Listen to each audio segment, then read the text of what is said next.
Bertawakal kepada Allah dalam segala hal. Di antaranya bertawakal dalam mencari rizki. Tawakal, serahkan kepada Allah. Tahu bahwasanya rizki bukan di tangan kita, rizki di tangan Allah. Kita ini hanya melakukan sebab. Rizki seberapa jumlahnya, nominalnya yang tentukan yang di atas Allah Subhanahu wa taala. Maka perlu tawakal. Dalam hadis kata Rasulullah sallallahu alaihi wasallam, "Lau annakum tatawakkaluna 'ala Allahi haqqa tawakkulih la razaqakum kama yarzuqut thair taqdu khimasan wa taruhu bitana." Kalau seandainya kalian bertawakal kepada Allah sebagaimana tawakalnya burung, benar-benar tawakal, haqqa tawakkulih, itu benar-benar bertawakal sebagaimana bertawakalnya burung, maka kalian akan diberi rizki sebagaimana Allah memberi rizki kepada burung. Lihatlah burung di pagi hari pergi dalam kondisi perut kosong, kemudian balik bitonan, perutnya sudah kenyang. Bahkan terkadang dia bawa makanan buat anak-anaknya. Burung kalau dilihat dari sisi kemampuan dia untuk mencari rezeki, dia nggak punya kemampuan. Artinya akal dia biasa-biasa saja. Mungkin dia nggak punya, mungkin punya otak tapi akalnya kurang. Ya. Tetapi Allah kasih dia insting. Pagi hari dia sudah terbang, sudah berkicau, sudah subuh-subuh sudah mulai bergerak, kemudian terbang sampai jarak yang jauh, kemudian balik. Artinya ditinjau dari manusia, manusia lebih hebat, lebih pandai, lebih punya trik-trik untuk bisa mendapatkan rezeki. Burung tidak seperti itu, tapi rezekinya sudah dijamin. Kenapa? Dia tawakal kepada Allah Subhanahu wa taala. Dia tawakal kepada Allah. Tawakal kepada Allah. Maka Rasulullah menyuruh kita untuk bertawakal dengan tawakal yang benar, yaitu berusaha dan menyerahkan hati kepada Allah bahwasanya rezeki di tangan Allah Subhanahu wa taala. Ketika Al-Imam Ibnu Rajab Al-Hambali dalam kitabnya Jami'ul Ulum wal Hikam mengomentari hadis ini, dia berkata, seandainya seorang dengan usaha sedikit tapi tawakalnya tinggi, Allah mudahkan rezeki baginya.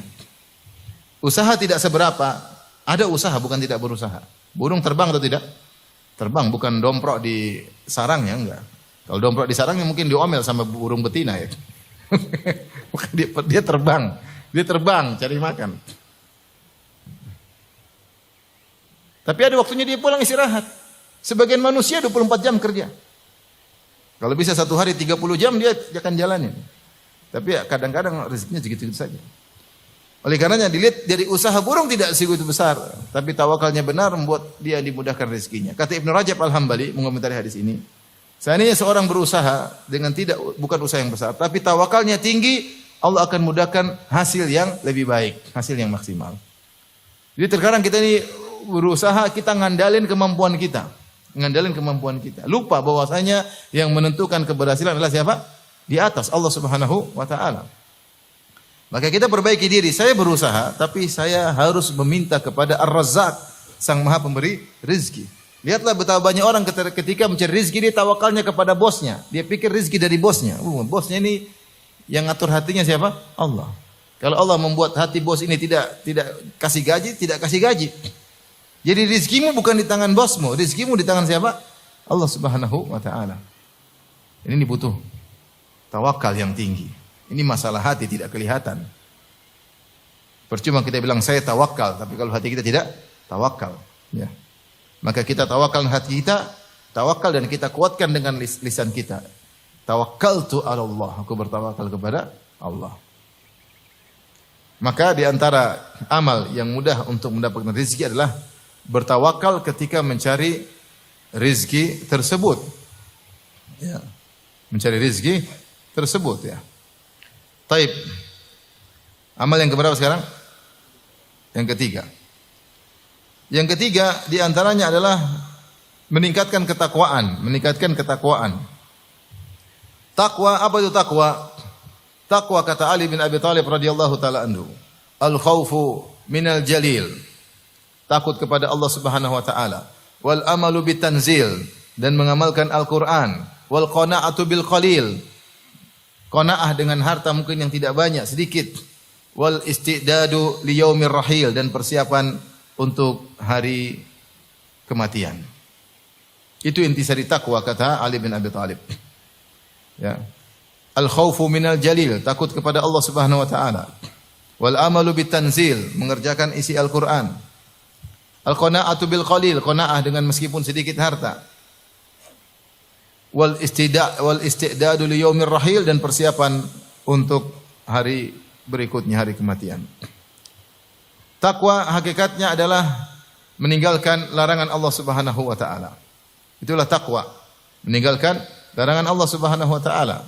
Baik dosa besar maupun dosa kecil. Ya, itu namanya takwa. Maka seorang berusaha mendekatkan dirinya kepada Allah Subhanahu wa taala dengan bertakwa, beribadah dan meninggalkan maksiat. Kalau dia bertakwa, maka Allah akan kasih dia rizki, bukan cuma dari rizki yang dia persangkakan, bahkan dari rizki yang tidak dia sangka-sangka. Wa may yattaqillaha yaj'al lahu makhraja. Siapa yang bertakwa kepada Allah, Allah akan kasih solusi. Seakan-akan dia berada di tempat yang gelap, yang sempit, tiba-tiba dia diberi jalan keluar dengan tempat yang terang.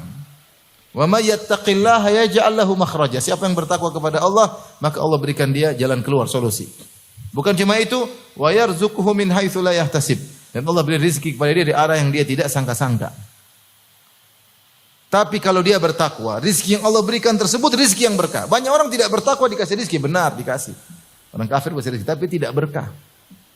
Tidak berkah. Rezeki yang buat semakin jauh dari Allah Subhanahu wa taala, rezeki yang semakin mempersulit mereka di yaumul hisab nanti. Rezeki yang terkadang menjadikan mereka semakin sengsara dan menderita, semakin banyak tekanan. Hidup tidak nyaman. Tapi kalau rezeki yang diperoleh dengan ketakwaan, menambah kebahagiaan, menambah kenyamanan. Menjadi berkah rezeki tersebut. Kenapa rezeki tersebut diperoleh dengan ketakwaan? Wa may yattaqillaha yaj'al lahu makhraja. Siapa yang bertakwa, Allah berikan solusi, wa yarzuquhu min haitsu la yahtasib, dan Allah beri rezeki dari arah yang dia tidak sangka-sangka. Maka rezeki secara umum dibagi menjadi dua. Rezeki yang kita persangkakan, ada rezeki yang di luar persangkaan kita. Siapa yang bertakwa, beribadah kepada Allah, kemudian diberi rezeki yang tidak sangka-sangka, mudah-mudahan itu tanda dia bertakwa kepada Allah Subhanahu wa taala. Taib. Allah juga berfirman dalam Al-Qur'an tentang para jin dalam surat Al-Jin, kata Allah, wa allaw istaqamu ala tariqati la asqainahum ma'an ghadaqan.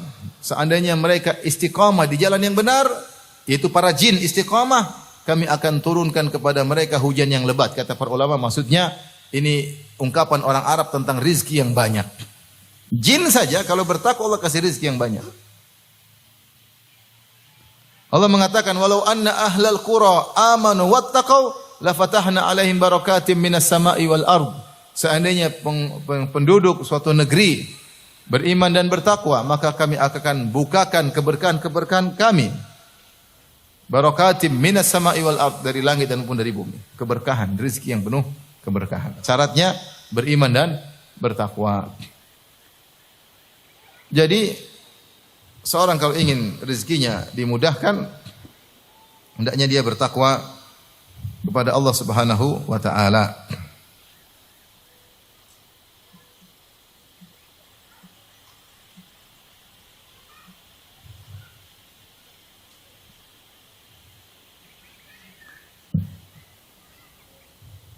Bagaimana seorang memperoleh rezeki yang berkah dari Ar-Razzaq, dari zat yang maha pemberi rezeki, sementara dia sendiri tidak tunduk kepada sang pemberi rezeki? Bagaimana dia bisa memperoleh rezeki yang berkah dari Allah Ar-Razzaq, sang maha pemberi rezeki, sementara dia sendiri membangkang kepada sang pemberi rezeki? Gampangnya sederhana. Antum misalnya punya bos, nyuruh ini antum tidak taat, di sini melanggar, saya minta duit sama bos tersebut. Ini logika sederhana. Ada bos, duitnya banyak, minta uang bos, kata bos, ya udah tapi saya kasih uang, tapi kamu ke situ, ke kanan, dia malah ke kiri. Kata bos, jangan kamu ke utara, kamu pergilah ke selatan, dia malah ke ngalor. Ngalor apa? Ngidul apa ngalor? Ngalor kan? Disuruh jangan ke ngalor, dia malah ke ngalor. Disuruh ke ngidul, dia malah ke ngalor. Disuruh ke ngulon, dia malah ke ngetan. Suruh ke kanan, dia malah ke kiri. Nganan malah ngiwi ya. Ngiwo. Suruh nganan malah ngiwo. Akhirnya apa? Bosnya bilang, nih, iya kasih ini makanan. Apa isinya racun? Ini kurang ajar orang seperti ini. Artinya dikasih tapi tidak membuat dia nyaman. Dikasih tapi tidak membuat dia apa? Nyaman. Sederhana. Walillahil matsalul a'la, bagi Allah permisalan yang lebih tinggi. Kalau orang tukang maksiat membangkang dikasih rezeki, tapi rezeki itu tidak membuat dia semakin dekat kepada Allah, membuat dia semakin jauh, semakin jauh, semakin jauh. Nah, kalau kita ingin dapat rezeki yang berkah, bertakwa kepada Allah. Bertakwa kepada Allah. Allah kasih rezeki yang berkah, bahkan Allah beri rezeki dari arah yang tidak kita sangka-sangka. Bertakwa ya udah, bertakwa itu jangan bermaksiat. Lihat cewek cantik, tundukkan pandangan, jangan melotot. Itu namanya takwa. Lagi buka HP, kemudian seliweran ada cewek-cewek nggak pakai terbuka auratnya, terlihat rambutnya, di scroll, jangan diklik. Apalagi di zoom, scroll. Itu namanya apa? Takwa. Itu namanya takwa. Jangan bohong. Jangan mencuri, jangan korupsi. Itu namanya takwa. Jangan. Kelihatannya di depan kita rizki yang banyak, tapi cara yang curang. Dengan menipu orang lain, dengan menzalim orang lain, ia dapat. Tapi rizki yang beracun. Seperti bos tadi, ini disuruh sana sini malang ngengel nih. Isi makanan, isinya racun. Isinya apa? Racun. Oleh karenanya, untuk mudah mendapatkan rezeki, bertakwa kepada Allah Subhanahu wa taala. Bertakwa kepada Allah. Ya, takwa itu artinya ada waktu kita salat, ada waktu kita untuk baca Quran, ada waktu kita untuk berbakti kepada orang tua, ada waktu untuk zikir pagi petang. Ada waktu untuk berzikir kepada Allah, itulah takwa. Ada maksiat kita tinggalkan. Sebagian orang ketika tidak bertakwa dalam mencari rezeki, dia dapat rezeki yang banyak, tapi dia ternyata sengsara dengan rezeki tersebut. Permasalahan yang tiada putus-putusnya. Semakin jauh dari Allah Subhanahu wa taala. Hartanya berhamburan, terbuang-buang tanpa ada faedahnya. Ya. Hartanya digunakan untuk nyogok sana sini. Ngeri. Maka bertakwalah ketika mencari rizki, maka Allah akan berikan rizki dari yang kamu persangkakan, dari rizki dari arah yang tidak disangka-sangka. Ya.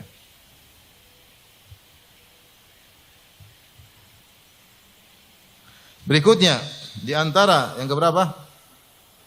Yang keberapa? 4. Untuk mendapatkan rizki mudah adalah al-ihsan ila dhu'afa, berbuat baik kepada orang-orang yang lemah, yaitu fakir miskin, orang cacat, anak yatim, orang susah, para janda yang kesulitan, ya, orang-orang susah. Cari mereka dan bantu mereka. Kata Nabi SAW, wa hal tunsaruna wa turzaquna illa bidu'afaikum. Bukankah kalian ditolong oleh Allah dan diberi rizki oleh Allah kecuali karena orang-orang lemah di antara kalian. Kecuali karena orang-orang lemah di antara kalian. Maka berusaha cari orang lemah tersebut. Kalau orang lemah, orang miskin yang biasa kita berikan, rutin memberikan kepada mereka. Mereka itu adalah sumber bagi kita rezeki yang berkah. Dan jangan kalau kita bantu mereka, kita merasa punya jasa sama mereka. Jangan. Justru mereka yang berjasa kepada kita.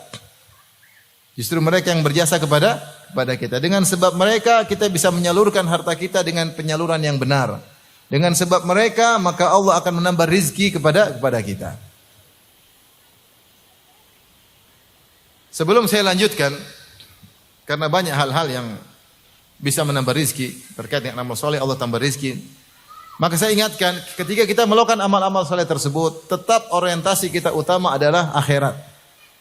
Maksud saya jangan kita bantu orang miskin supaya rizki bertambah, jangan. Tapi memang kita berbuat baik sama orang miskin agar dapat pahala di mana? Di akhirat. Hati kita ingin dapat bonus, dapat rizki boleh, tapi itu bukan yang utama. Yang utama kalau kita melakukan amal soleh untuk apa? Untuk akhirat, untuk surga, bukan untuk ganjaran duniawi.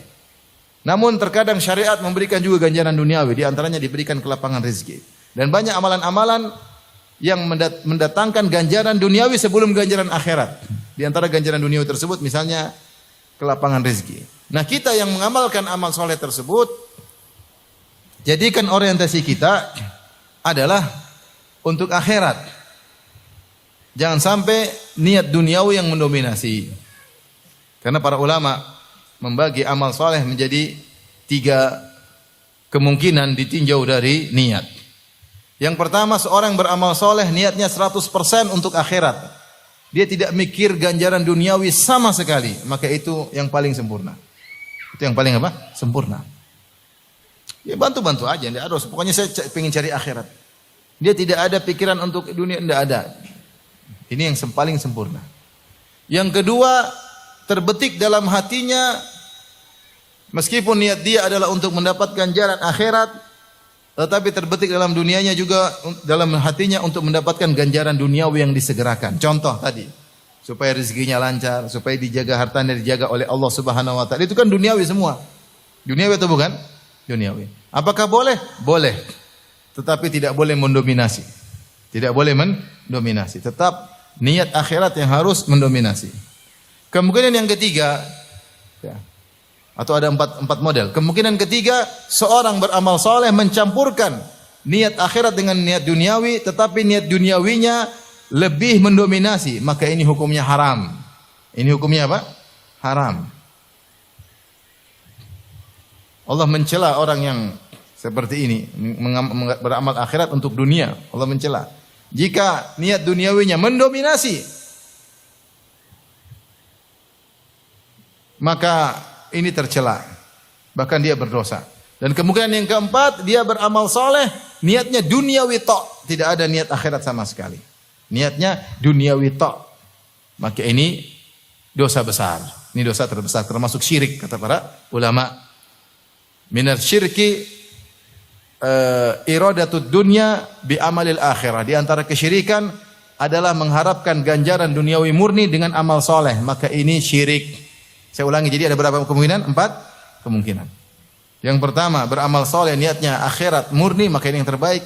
Yang kedua, beramal soleh niatnya duniawi dan akhirat, tetapi akhirat yang mendominasi, maka ini boleh karena dalilnya terlalu banyak. Berhaji sekaligus untuk jualan, boleh, tapi haji yang lebih dominan. Yang ketiga, mencampurkan niat duniawi dan akhirat, tetapi niat duniawi lebih dominan, maka ini haram. Yang terakhir, niatnya duniawi tok, maka ini syirik.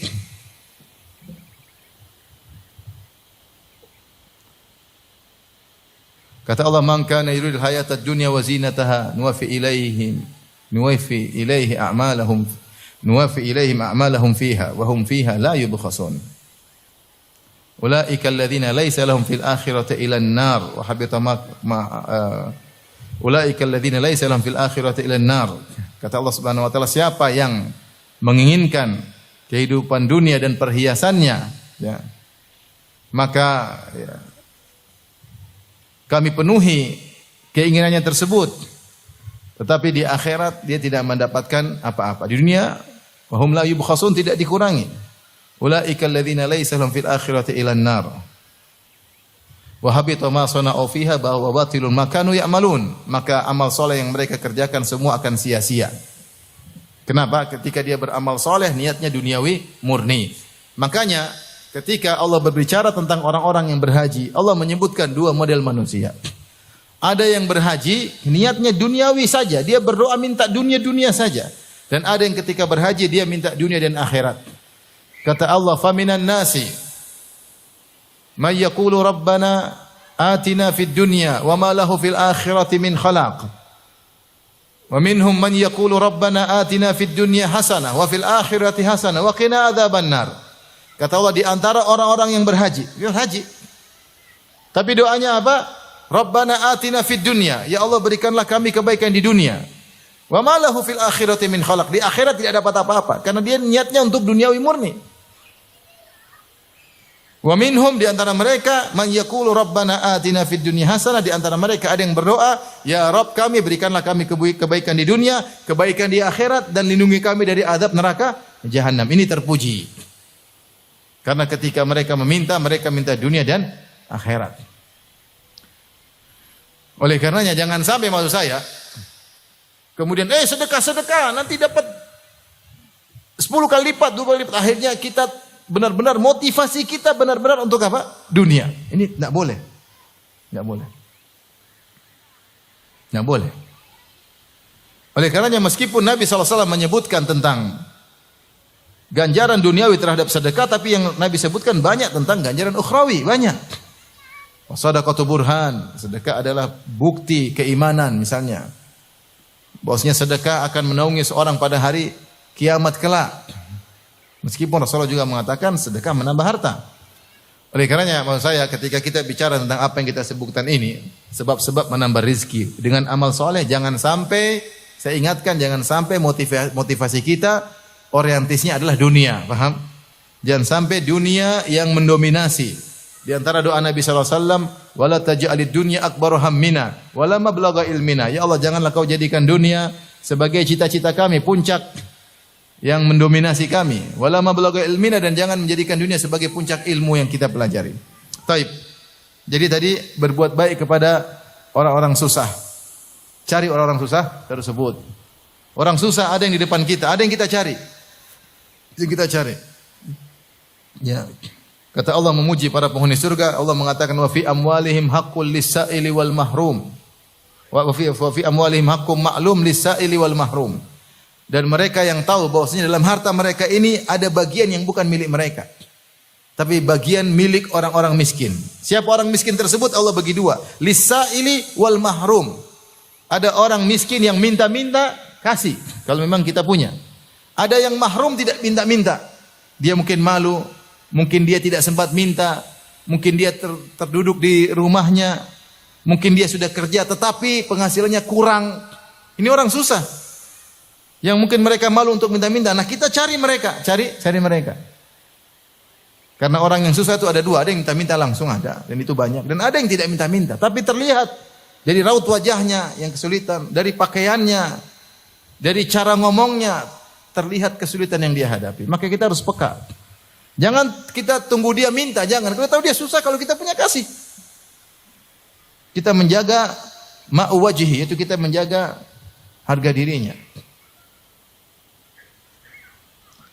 Taib, jadi di antara sebab mendatangkan rizki adalah perhatian sama orang-orang susah. Ya. Dan saya katakan tadi, justru mereka yang lebih banyak berjasa kepada kita. Kita kasih mereka enggak seberapa, tapi yang dibalas oleh Allah semakin apa? Banyak. Tapi yang berikutnya, birrul walidain, berbakti kepada kedua orang tua. Ini yang keberapa? 5. Di antara sebab amal soleh memudahkan rizki lancar ditambah oleh Allah adalah berbakti kepada kedua orang tua. Datang lafal secara spesifik tentang kedua orang tua dalam riwayat Imam Ahmad dalam musnadnya dengan sanad yang hasan atau sahih. Nabi SAW bersabda, man sarrahu an yumadda fi umurihi wa an yuzada lahu fi rizqihi falyabirra walidayhi. Siapa yang ingin atau suka dipanjangkan umurnya dan ditambah rizkinya, maka berbaktilah kepada kedua orang tua. Antum hani'an lakum, bahagialah antum yang masih punya orang tua. Banyak di antara kita sudah tidak punya orang tua. Pesan saya, kalau punya orang tua masih hidup, jangan pernah perhitungan sama mereka. Tentu bukan dengan mentelantarkan anak istri, enggak, anak istri tetap nomor 1. Tetapi jika kebutuhan anak istri sudah terpenuhi, kebutuhan primer, sekunder, bahkan tersier, maka sisanya enggak apa-apa jor-joran untuk orang tua. Kalau itu maslahat bagi mereka. Jangan pernah perhitungan. Saya ingatkan. Mereka pingin apa? Kasih. Mereka ingin beli apa, kalau kita mampu selama tidak memberi mudarat kepada mereka, kasih. Jangan perhitungan. Orang tua dulu kita tidak pernah perhitungan sama kita. Pernah enggak perhitungan sama kita? Waktu kita masih kecil, orang tua perhitungan enggak? Kalau dibelikan susu yang terbaik. Kalau orang tua perhitungan, ini anak bikin sudah, teh aja teh. Minum teh enggak pernah minum susu, kurus krempeng. Kalau ditanya orang, bingung enggak bisa jawab. Mana orang tua perhitungan? Bahkan orang tua jual sawah, jual ini, jual anu untuk pendidikan kita. Terus sekarang kita sudah berhasil, kita perhitungan sama dia. Aduh, kacau. Jangan perhitungan. Betapapun kita royal, jor-joran, kita tidak akan bisa membalas kebaikan kedua orang tua. Bahkan kalau kita berbuat baik sama kedua orang tua, Allah berikan balasan yang banyak, ditambah rezeki kita, ditambah umur kita karena kita berbakti kepada kedua orang tua. Yang untung kita sebenarnya. Oleh karena di antara orang yang cerdas dan tahu tentang kebaikan dirinya di dunia untuk dunianya maupun untuk akhiratnya, dia mengenali kebutuhan orang tuanya dan dia menyediakan kebutuhan orang tuanya sebelum orang tuanya minta. Itu orang cerdas. Yang goblok nunggu orang tuanya minta-minta, itu goblok. Kalau antum cerdas, antum kenali kebutuhan orang tua. Berikan sebelum dia meminta. Apalagi kalau dia sudah minta. Makanya saya baca kisah seorang yang sudah tua. Sudah tua. Kemudian dia cerita, saya baru sadar, kata dia sudah tua. Saya sudah sadar, saya baru sadar ternyata saya dulu tidak berbakti kepada ayahku. Ini laki-laki dia cerita. Setelah saya tua, saya baru sadar ternyata saya dulu waktu masih muda tidak berbakti kepada ayahku. Kenapa? Ketika dia sudah tua, anaknya datang, dia punya anak. Sering nanya, ayahmu ini, ayahmu anu, ditawarin kebaikan-kebaikan. Tapi dia malu, pekeu, dia bilang, enggak nak. Subhanallah, anaknya enggak kasih, karena dia bilang apa? Enggak. Dia baru sadar. Dulu dia juga begitu nawarin bapaknya. Bapak mau ini. Bapak mau anu. Bapaknya pekeu. Bapaknya bilang enggak. Padahal bapaknya pingin. Dia baru sadar ternyata dulu saya salah. Saya salah. Harusnya enggak usah tanya-tanya. Kalau tahu orang tua kira-kira suka, kasih aja. Enggak usah tanya-tanya. Orang tua malu. Malu ya. Dia masih punya harga diri. Ya, kadang-kadang ya. Oleh karenanya orang yang cerdas, yang mengenali kebutuhan orang tuanya, dan dia penuhi kebutuhan orang tuanya sebelum orang tuanya minta. Itu orang cerdas. Karena itu baik untuk ke dunianya dan baik untuk apa? Akhiratnya. Taib. Berikutnya yang keberapa? 6. Di antara amal soleh yang memudahkan mendatangkan rizki adalah menyambung silaturahmi. Menyambung silaturahmi. Bukan cuma terbatas kepada kedua orang tua, bahkan silaturahim. Rahim kita, kalau kita berbuat baik kepada mereka, maka rezeki akan lancar, umur diperpanjang. Kata Nabi SAW, Man ahabba an yubsatallahu fi rizqihi wa yunsa'a fi atharih falyasil rahimah. Siapa yang suka dilapangkan rizkinya, dipanjangkan umurnya, maka sambung silaturahmi. Sambung silaturahmi. Dan rahim kita yang paling utama, ring 1, kenali. Siapa ring 1 kita? Tentunya kedua orang tua. Itu silaturahmi paling top. Dan ada hadis khusus tadi sudah kita sebutkan. Setelah kedua orang tua, siapa? Ingat, ada saudara-saudara kandung kita. Ada anak-anak kita. Paham? Ini rahim kita semua. Saudara-saudara kita, kakak adik, anak-anak kita, kakek nenek kita, tante om dari sisi bapak, tante om dari sisi ibu, ponakan-ponakan. Ini semua ring 1. Saya ulangi. Ring 1 yang paling utama kita perhatikan. Siapa? Kedua orang tua. Terus anak-anak apa? Kita. Paham? Kakak adik kita. Paham? Kemudian tante om dari ayah, tante om dari ibu. Kakek nenek juga. Itu ring 1. Dan ponakan. Itu ring 1. Maka perhatikan mereka, punya rezeki bagi-bagi sama mereka, senangkan hati mereka, belikan hadiah buat mereka. Antum lagi ke Jogja, belikan gudeg Jogja, terserah mereknya apa. Daripada saya sebut merek sini nanti salah lagi. Belikan gudeg Jogja, berikan pada mereka. Lagi kalau keluar negeri, belikan lagi oleh-oleh. Senangkan hati mereka, mereka tahu bahwasanya kakak mereka sayang sama mereka. Mereka tahu bahwasanya ponakan mereka sayang sama mereka. Mereka tahu bahwasanya kita mereka sayang sama mereka. Ini memudahkan rizki, memanjangkan apa? Umur. Kita keluarkan modal sedikit yang untung kita. Niatkan karena Allah. Saya ingin menyambung silaturahmi. Subhanallah, disebutkan dalam hadis ketika seorang melewati sirat, maka datang rahim dan datang amanah menahan orang tersebut. Jika rahim tersebut tidak disambung, dia akan memperberat seorang ketika melewati sirat. Jika rahim disambung, maka dia memperlancar seorang melewati apa? Sirat. Yang menentukan masuk neraka atau masuk surga. Maka sambung silaturahmi. Sambung silaturahmi. Jangan pelit-pelit. Ya, jangan pelit-pelit. Kalau punya uang lebaran buka open house ya. Open house, open ATM, open semuanya. Kamu panggil semua makan. Nah, undang dari Sabang sampai Merauke. Kalau punya keluarga luar negeri dari Eropa sampai benua kutub. Kalau ada undang semua datang. Sambung silaturahmi. Di antara cerita yang menakjubkan ada seorang yang saya kenal. Dia tidak begitu agamis, maksudnya, tapi dia suka memperhatikan kerabat. Orang ini suka memperhatikan. Dia panggil keluarganya satu Nusantara untuk makan-makan di rumahnya. Dia bayarkan tiket bolak-balik. Saya tahu ketika saya masih kecil. Diundang, bayarin. Sampai saya ketemu orang tersebut, dia perhatian sama tante-tantenya. Ini orang tua kita yang masih tersisa, dia perhatian. Ini orang biasa-biasa saja. Tapi terakhir dia meninggal, dia mengucapkan zikir kepada Allah Subhanahu wa taala ketika meninggalnya. Karena saya tanya langsung sama istrinya. Apa yang diucapkan orang ini ketika meninggal? Dia bilang begini, Ustaz. Ini kalau enggak salah dia tasyahud, dia bertakbir, tasyahud kemudian dia meninggal dunia.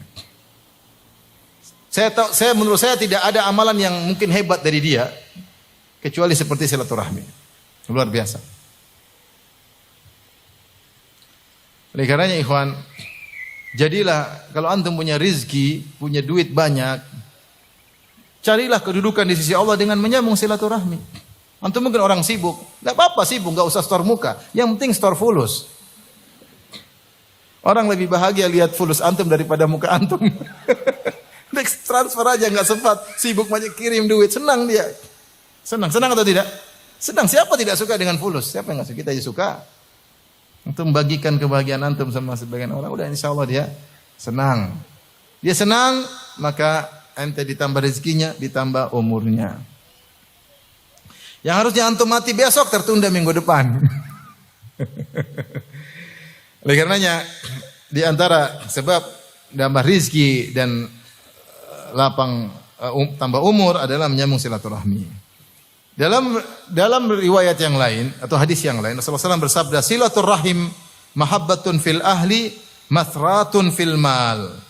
Menyambung silaturahmi menjadikan keluarga kerabat suka dengan kamu, dicintai oleh kerabat, dan mathratun fil mal, dan menambah harta yang banyak.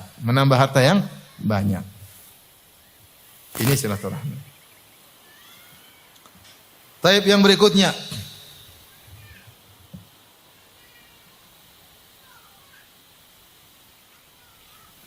Di antara amal soleh yang menambah rizki adalah pandai bersyukur. La in syakartum la azidannakum. Kalau kalian bersyukur niscaya aku akan menambah bagi kalian.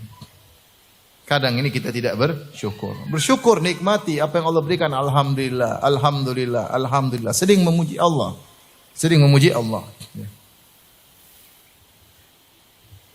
Nabi Nuh alaihissalam disifati oleh Allah, innahu kana abadan syakura. Sungguhnya Nuh adalah hamba yang pandai bersyukur. Disebutkan dalam buku tafsir, Nabi Nuh kalau pakai pakaian dia bilang alhamdulillah. Allah telah, segala puji bagi Allah yang telah memberikan aku pakaian. Kalau dia berkehendak aku tidak punya pakaian. Kalau dia makan dia bilang alhamdulillah. Segala puji bagi Allah yang menjadikan aku kenyang. Jika Allah berkehendak aku dijadikan lapar, tidak ada makanan untukku. Seperti itu. Kalau dia pakai sendal, dia muji Allah, alhamdulillah yang telah memberikan aku sendal. Betapa banyak orang berjalan tanpa apa? Sendal. Nabi Nuh selalu berterima kasih kepada Allah, selalu bersyukur kepada Allah Subhanahu wa taala. Allah mengatakan, "Ya ibadi." Ya. Wahai hamba-hambaku. Sungguhnya kullukum ja'i, seluruh kalian kelaparan, illa man at'amtuhu, kecuali yang aku kasih makan. Kita harus ingat, kita ini makan sebenarnya rezeki dari Allah. Fastat'imuni, mintalah makan dariku, ut'imkum, niscaya aku akan berikan makanan kepada kalian. Ya ibadi kullukum arin kasautuhu, wahai hamba-hambaku, kalian seluruhnya tidak punya pada kalian. Oleh karena kita harus sadar segala nikmat yang Allah berikan ini begitu banyak. Coba antum hitung nikmat yang antum miliki, banyak sekali. Antum sehat, ya enggak? Sehat, masih bisa ikut pengajian, masih mudeng ikut pengajian. Ada yang nggak mudeng sudah. Masih punya kendaraan, masih punya istri. Akhi, banyak orang tidak punya istri, kasihan. Ibu-ibu masih punya suami, banyak orang nggak punya suami, kasihan.